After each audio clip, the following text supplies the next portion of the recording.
study long ago, and they pulled out applications for people to go, a company pulled out applications for people to go to the moon. And they had over 18,000 people apply.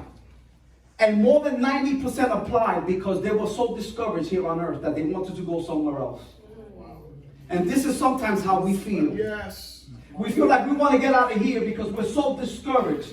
But I'm going to tell you that no matter where you go, if you're feeling discouraged here, you'll bring discouragement wherever. Come on. Discouragement is not something that you can leave behind. It's something that you got to let go of.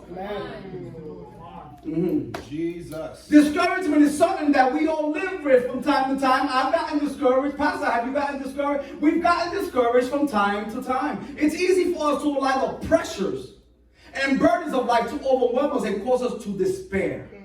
Discouragement is a killer, though. Yes.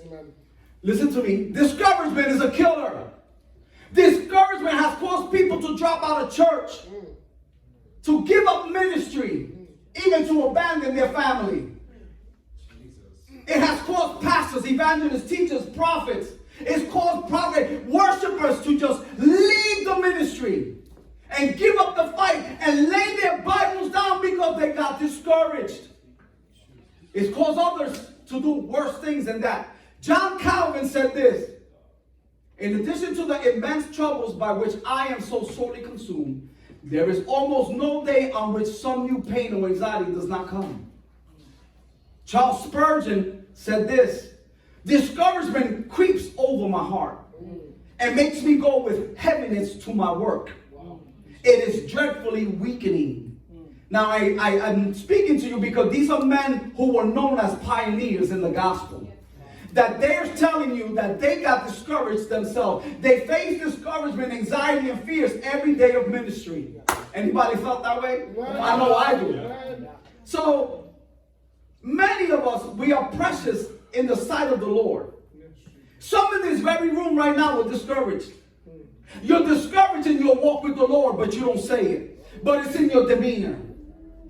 Now, I'm not saying everybody's discouraged. I said some are discouraged.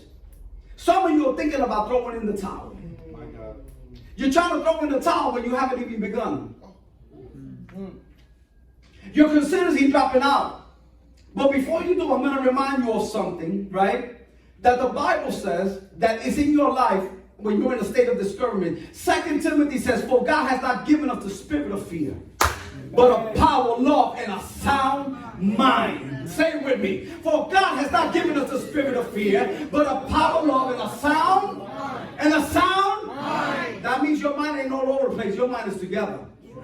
The spirit of the living God keeps your mind together.